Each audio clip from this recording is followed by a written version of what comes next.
જળશક્તિ મંત્રી શ્રી આર પાટીલે જીએસટીના સુધારાઓ અને તેની સફળતા અંગે પત્રકાર પરિષદ સંબોધી હતી। 2017 પહેલા દેશમાં જુદી જુદી કર વ્યવસ્થાઓ હતી, જેમાં જુદા જુદા રાજ્યોમાં જુદા જુદા ટેક્સ લાગુ પડતા હતા, પરંતુ જીએસટી લાગુ થયા બાદ આ તમામ ટેક્સ નાબૂદ થયા છે અને સમગ્ર દેશમાં એક સરખો કર લાગુ થયો છે। આ નિર્ણયથી ઉદ્યોગો વધુ સ્પર્ધાત્મક બન્યા છે અને તેનાથી ભારતીય અર્થતંત્ર પર લોકોનો વિશ્વાસ વધ્યો છે। તેમણે જણાવ્યું કે કર વસૂલાતમાં થયેલો વધારો પણ આ જ વિશ્વાસનું પ્રતીક છે। આ સિવાય પીએમ નરેન્દ્ર મોદીએ જરૂર પડીએ મક્કમતાપૂર્વક પગલાં લીધા છે। જીએસટીથી માત્ર ઉદ્યોગોને જ નહીં, પરંતુ સામાન્ય નાગરિકોને પણ સીધો ફાયદો થયો છે। તેમને ઉદાહરણ આપતા જણાવ્યું કે ટેક્સટાઇલ પરનો કર 12% ઘટાડીને 5% કરવામાં આવ્યો છે। આ ઉપરાંત અનાજ, દવાઓ, દૂધ અને દહીં જેવી અત્યંત જરૂરી ચીજ વસ્તુઓ પરનો કર કાં તો ઘટાડી દેવામાં આવ્યો છે અથવા તો શૂન્ય કરી દેવામાં આવ્યો છે। વીમા પરથી પણ ટેક્સ ઘટાડવામાં આવતા લોકોને મોટી રાહત મળી છે। આ પગલાથી સ્થાનિક ઉત્પાદન અને નિકાસમાં વધારો થવાની સંભાવના છે અને વેપારીઓને ગુણવત્તા સાથે ઉત્પાદન વધારવા માટે પ્રોત્સાહન મળશે। જીએસટી સુધારા ઉપરાંત સી આર પાટીલે અન્ય ક્ષેત્રોમાં પણ થઈ રહેલા વિકાસ કાર્યો બાબતે વાત કરી। તેમણે જણાવ્યું કે દેશના 33 રાજ્યોમાં રેઇન વોટર હાર્વેસ્ટિંગ સ્ટ્રક્ચર ઉભા કરવામાં આવ્યા છે, જે પાણીના સંરક્ષણ માટે એક મહત્વપૂર્ણ પગલું છે। આ ઉપરાંત સુરતને સ્વચ્છતામાં પ્રથમ ક્રમાંક સુધી પહોંચાડનાર તમામ સફાઈ કર્મચારીઓ તેમજ સુરતની જનતાનો આભાર માન્યો। સાથે આગામી દિવસોમાં સફાઈ કર્મીઓ માટે વિશેષ સન્માનનો કાર્યક્રમ રાખવાની પણ જાહેરાત કરી છે। क्या हमारे देश में जीएसटी आने के पहले अलग अलग राज्यों में अलग अलग प्रकार का टैक्स, अलग अलग प्रकार के नियम और अलग अलग प्रकार के दंड की व्यवस्था थी। इसके कारण अनेक राज्यों में व्यापार करने वाले लोगों को बहुत सी कठिनाइयों का सामना करना पड़ता था। माननीय प्रधानमंत्री श्री नरेंद्र मोदी साहब ने एक देश में एक टैक्स की व्यवस्था होनी चाहिए, उसी के कारण जीएसटी लाने का निर्णय किया।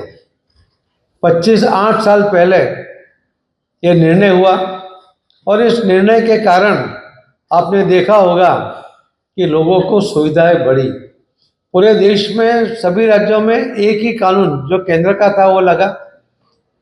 पहले केंद्र की कोई इसके अंदर इन्वॉल्वमेंट नहीं था, उसके कारण चोरी की भी मात्रा बहुत बड़ी थी।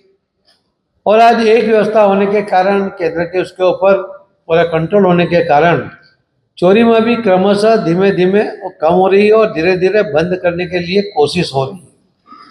आप जानते हैं कि सूरत में टेक्सटाइल में कहीं 5% टैक्स था, कहीं वही कापड़ पर कोई जगह पर 12% था।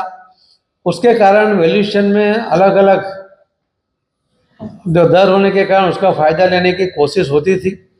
उसके कारण व्यापारियों में कंपटीशन भी होता था और जो कुछ न कुछ लाभ लेने की कोशिश करते थे तो उनके लिए सबको एक दूसरे को नुकसान भी हो जाता।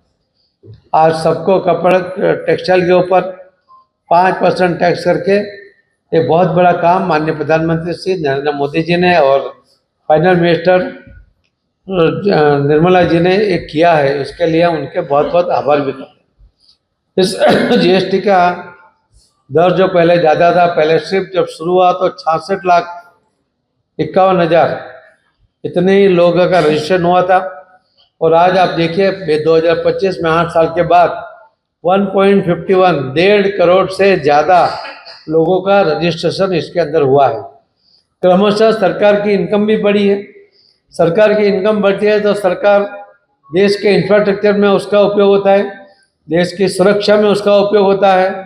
और आप देखते होंगे कि इसके कारण बहुत से इंफ्रास्ट्रक्चर के प्रोजेक्ट भी बहुत ही स्पीड में पहले से भी चल रहे थे, अभी भी आगे बढ़ रहे और नए नए प्रोजेक्ट भी आ रहे हैं। ये जीएसटी की सुविधा होने के कारण जो स्पर्धा थी उस स्पर्धा में आप देखिए अभी किसी के कोई गलत तरीके से फ़ायदा लेने की कोशिश नहीं करता। अब जीएसटी की वजह से जो आज तक निर्णय